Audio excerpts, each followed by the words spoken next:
Welcome back to the Relaxing Ghost channel here on YouTube. As always, your host with the most, Ghost. Today we got our WrestleMania 34 review. I know I'm a little bit late on this, but I worked nights last week, so I wasn't really able to record much. So we're going to get down to WrestleMania 34 review today. As far as the show went overall, I thought it was a fairly decent WrestleMania. What up, brother? But WrestleMania 34, in the end of it all, I don't think it'll be, one of the best WrestleManias of all time. I think, like a lot of people are saying, the show is just way too long.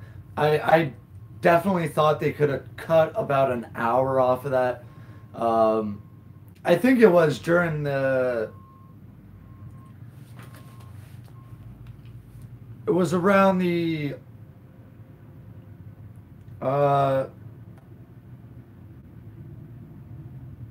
must have been the Daniel Bryan and Kevin Owens match, and the show was actually moving pretty quickly. I thought, wow, the show might end in another hour, and little did I know we had still four more matches, and it damn near went till about midnight. So not going to really get into the pre-show too much. I didn't watch the pre-show. I don't usually watch the pre-shows. The pre-shows are, missable to me. Hit and miss. I mean, if you enjoy the pre-shows, that's up to you, but I honestly don't waste my time. You're pretty much watching a recap.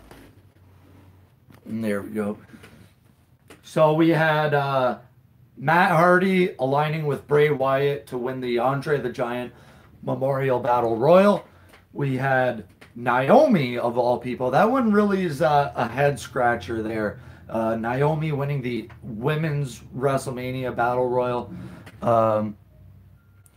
Yeah, it was Manuel. And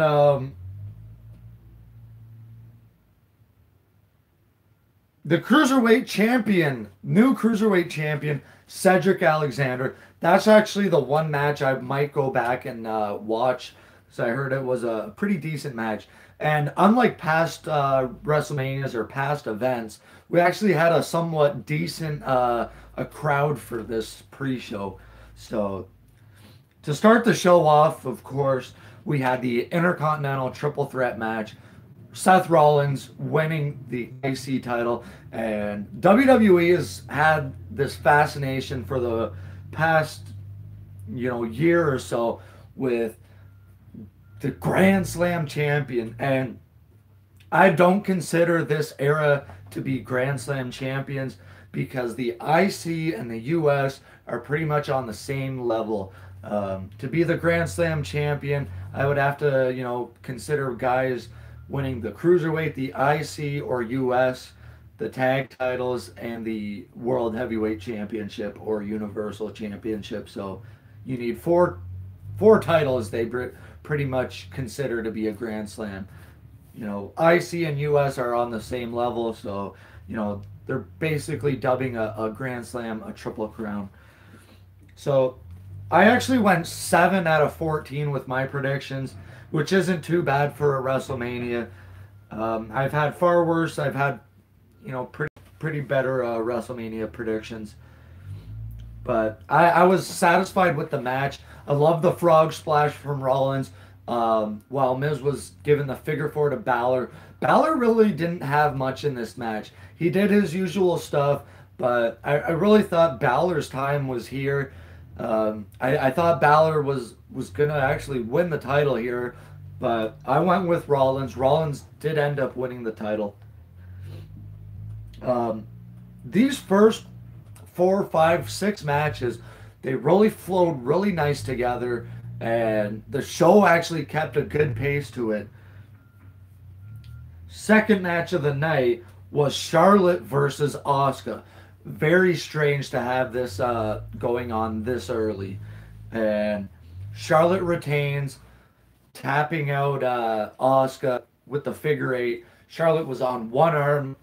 She had her shoulder, her arm banged up throughout the match. And Charlotte did end up making Asuka submit, ending Asuka's undefeated streak. That's actually really shocking to me because I'm actually pretty glad that they ended Asuka's streak now than to, prolong this so-called streak. So third match of the night. Third match, I believe. Oh man, hang on. Let me grab my tablet.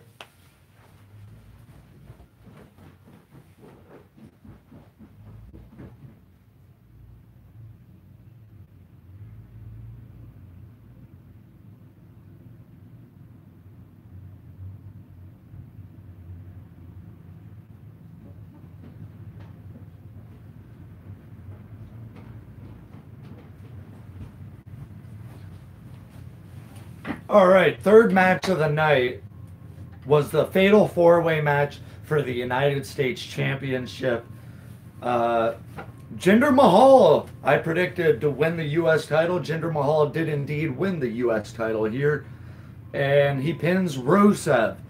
Of all guys to pin, you pin Rusev. And man, I feel bad for Rusev because Rusev is one of my favorites, and I've liked Rusev ever since I seen him in that 2014 Royal Rumble. He impressed me then, and he's been impressing me ever since.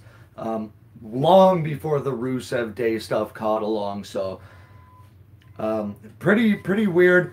Randy Orton hits a series of RKO's on several guys. I think he hit 3 in a row, and Mahal tosses him outside. Mahal hits the Colossus on Rusev for the 3, and we got a new United States champion. What's up, Albert?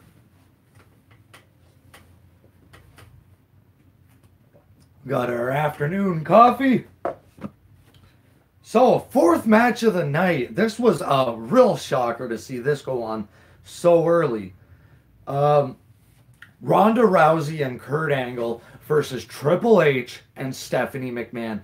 I was shocked to see this match go on, at about 9 o'clock this match went on. So, fourth match of the night. I mean, disregarding the pre-show, fourth match on the main card. Very shocked to see this go on. And like most people, I will agree with them. Ronda Rousey is going to be the breakout star of 2018.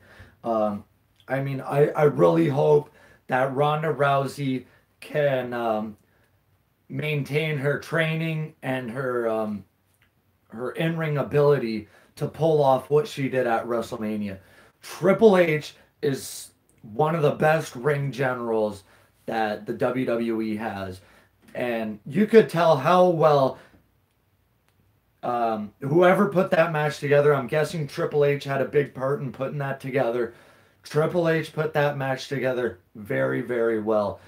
They teased the spots with Stephanie chasing Rousey, pulling her off the apron, getting that heat in, getting the crowd fired up. So when Ronda Rousey finally got that tag in, and she just went bonkers and took it to Steph, I love the match. I love their entrance with them coming down on the trikes. I'm guessing this might be a new Triple H thing where he comes down at WrestleMania with the 3-wheeler. I love it. Both of them spitting water. Not the biggest fan of that, but I get it. It's fun. Kurt Angle, the pyro, awesome. Ronda Rousey got a huge reaction as well. I actually thought that Triple H might have tapped to Ronda Rousey's armbar um, at one point in the match. Angle didn't really get much in this match either. I'm expecting Angle to have a couple more matches before he officially retires. But Rousey did her. It's kind of like a F5. It's more like a TKO. I guess I'd call it. What Mark Miro used to do, where he kind of spins him around on his neck and drops like a neck breaker. Ronda Rousey did that to Stephanie and Triple H. Stephanie ends up tapping out to the armbar, which they teased on two or three occasions before she actually tapped. So great match. That was a excellent match. One of the more memorable Mania matches in years. I mean, we have our great matches, year after year, but this is a match that'll go down in history as, being an all-time classic. Fifth match of the night, the squash match for the SmackDown tag titles. I mean, we had to come down at some point after such a big match. And I can really see where they were trying to climax throughout the night. You hit your high points and you got to come down. You hit your other high points and you got to come down. So I think they climaxed too early in this show, and the cats are getting into something. I think they really climaxed too early, and later on in the show, they really just couldn't get them back. Sorry, guys, I am missing your chat messages here.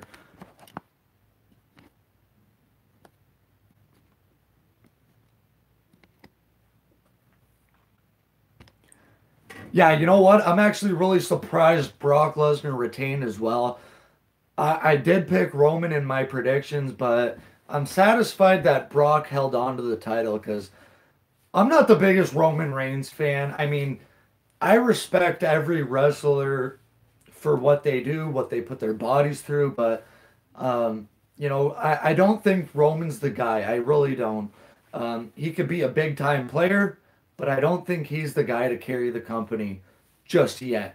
He's fairly new to the business. I mean, he only really started going full time at this. NXT, FCW. I'm not sure exactly how long Roman Reigns was in FCW. I'm guessing it's less than 5 years. The Shield was called up fairly quickly to WWE in the Survivor Series 2012. So we're going about 6 years here. But the Shield broke up after, less than 2 years. So Roman has been on his own, let's see, 2014, a little bit less than 4 years. I mean, and he's already main evented the past four WrestleManias. I would say, at the rate Roman's going, he definitely needs a couple more years to really finish up.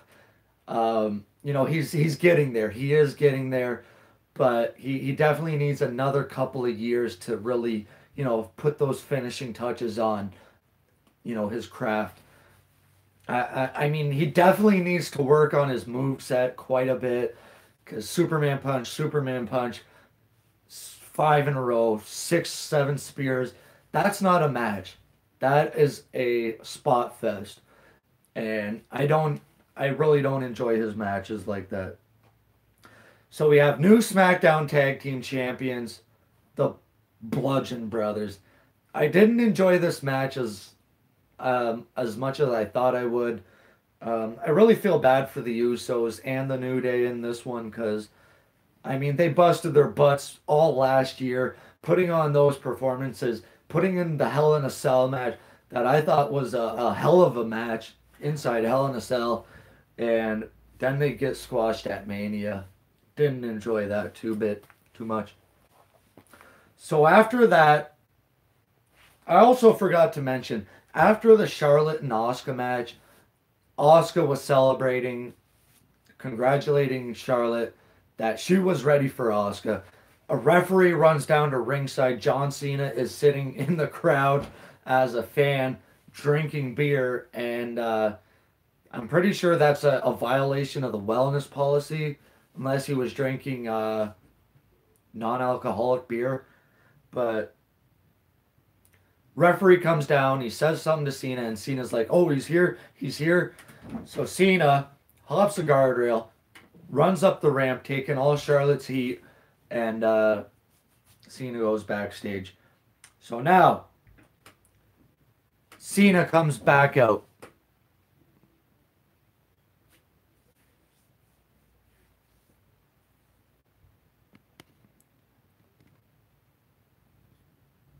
Yeah, Cena did go crazy. So now we're at the Cena match. Cena comes out, and then he's waiting. The lights go out, and out comes Elias. I loved how they set this up.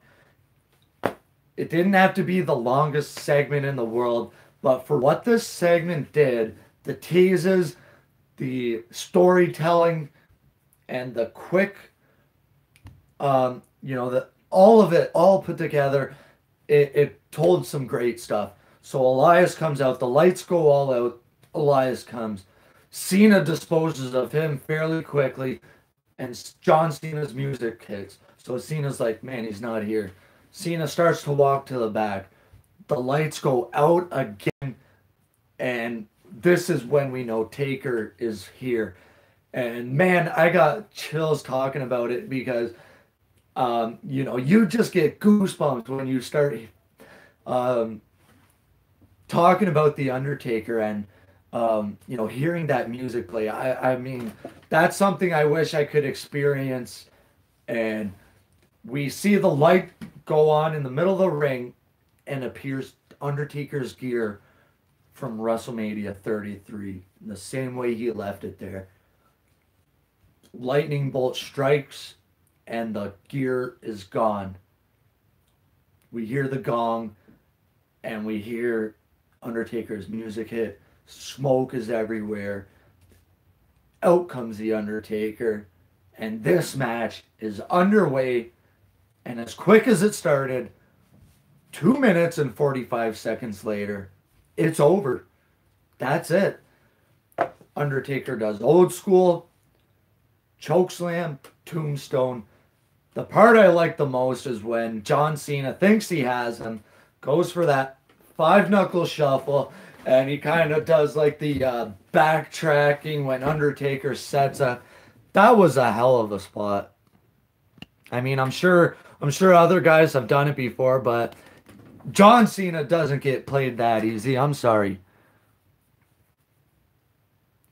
That's something definitely I'd like to see.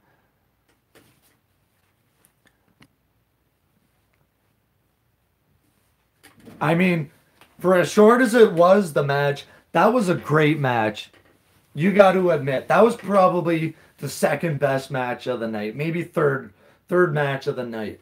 Because Charlotte and Asuka, for as short as it was, that was a good match. Undertaker, I mean, this is probably a better role for him. Quick squash matches. I mean, they don't have to be 2 or 3 minutes long, but he can't be performing in the main events like he did a decade ago. Give him 10, maybe 12 at the most. Undertaker's, longevity, I think for the most part is over. But I mean, I was shocked that the match went so quick, but at the same time, I enjoyed it every minute of it. So I'm glad a lot of you guys enjoyed this match as well. So after that, we had to come down once again. And I think after that, we had Daniel Bryan and Shane versus Kevin Owens and Sami Zayn. I thought this was a bad spot for this match. If anything, I would have switched up. I would have put that Braun Strowman and the Bar way earlier. I would have gave Charlotte and Asuka a more prominent spot. I think switching the two women's championship matches would have did a bit better. I think AJ Styles and Nakamura could have went on a bit earlier as well.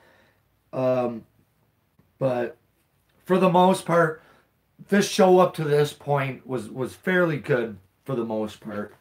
Um, Daniel Bryan and Shane versus Owens and Zayn. A decent match. Yeah, Shane McMahon, we all thought was going to lose the match, but um, I'm satisfied with the match. I I definitely think Bryan strives better on his own. They kind of played up to the WrestleMania 30 deal where he was going to get carted out and then he comes back, beats up Owens, beats up Zayn, and, pretty much the match is over just like that. Shane McMahon doing a huge coast to coast, and that diverticulitis thing. I think that's all bullshit because there's no way you'd be wrestling with a hernia. No way. I mean, not doing stuff like that. No, come on. What kind of bullshit storyline is that? Taking a coast to coast with a hernia and diverticulitis? Come on. Um, so let's see. We have one, two, three, four. The last four matches, I think, were the downside of this show. I definitely would like to see Undertaker versus Sting. But I honestly think that ship has sailed. Sting, I don't think he'll wrestle anymore. And if Undertaker wrestles one more match, that'll probably be his last. So the last four matches of the show, I think, were the worst of the card. I mean, I enjoyed each of them for their own, but let's face it, Braun Strowman and Nicholas winning the tag titles here, they wasted a good surprise here. This could have been an epic debut for someone or an epic return for someone, similar to what they did with the Hardy Boys last year.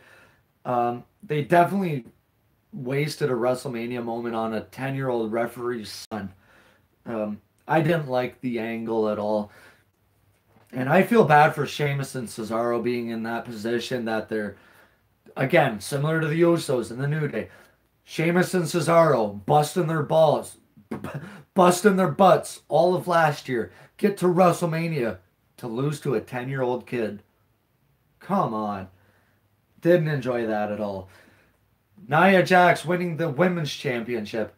I get it, but I mean, I wasn't really a fan of the match. I did pick Nia to win, but really wasn't a fan of the match. The two championship matches. Let's get into this. AJ Styles and Nakamura for the WWE Championship. I enjoyed the match probably a lot more than other people would, but I get where the hate comes from for the match. A lot of people were expecting what they did at New Japan of what 3 or 4 years ago now, but I think what happened was people went out, watched their Wrestle Kingdom match, and expected something like that. But they're let's face it, they're not gonna be able to go out on their own limbs here and do what they want to do. It's WrestleMania. There's very strict orders to go by at WrestleMania, and I did enjoy the match. I love the triangle choke. I loved the what I really liked was Nakamura was going for that Kinshasa. I was really thinking in my head because I've seen it before. I was like, what if he rolls him up into that submission while he's doing that? And sure enough, he goes for that. AJ Styles turns it up into the what was it? The Styles Clash he flipped it into. And I'm sure Jericho has done that a few times. Rolling up the Sweet Chin Music into the walls of Jericho, things like that. It's been done before, but I did like the match quite a bit. But a lot of people high expectations for that match. But I think what really killed it was placement on the card. We did have a dead crowd for that match. People were burned out by this point. We're going about 11 p.m. now. But Nakamura's entrance, amazing. That was Nita Strauss from Alice Cooper's band. Alice Cooper, from WrestleMania 3, huge rock star. But, AJ ends up retaining the championship via the Styles Clash. Nakamura, bends over, hands him the championship, and wham! We get a low blow to AJ Styles. Styles goes down. Nakamura dumps him outside and hits the Kinshasa. Nakamura officially turned heel at WrestleMania. And in the main event for the Universal Championship, Roman Reigns versus Brock Lesnar, 371 days as Universal Champion. Everybody and their mothers were expecting Roman Reigns to take the championship here. I'm actually really surprised that this last minute change went on. Brock Lesnar re-signed, who knows for how long. But, the match definitely didn't live up to their WrestleMania 31 match. This might have been, one of the worst Brock Lesnar matches I've seen in a while. 6 F5s. Are you kidding me? That's just ridiculous. Come on. I know Brock can wrestle. I know Brock wants to be limited here, but come on. This is WrestleMania. This is the main event. This is for the championship of the universe. Let's put on somewhat of a decent match here. Roman Reigns, and I don't know how many Supermans or spears he did. I'm guessing it's about 5 and 3 spears. But I love the blood. Roman Reigns looked like a savage when Brock hit him with an elbow, busted him open hard way. So much blood. And then Roman Reigns just looked like a raging Samoan at that point. Roman Reigns hits a spear. Brock kicks out. He bounces off the ropes like he was doing for Undertaker. Lesnar picks him up. F5. 1, 2, 3. Still Universal Champion.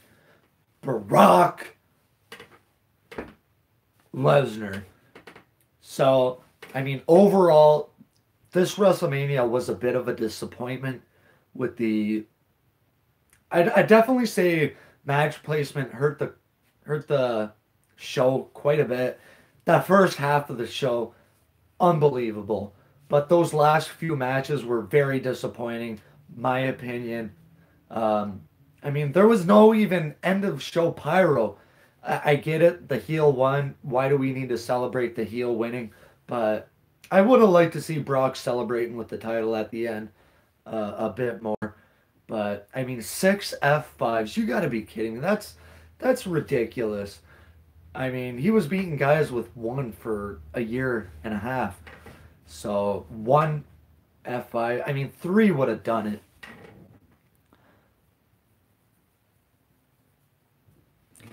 Yeah, the brand split really did hurt Brock's matches quite a bit, but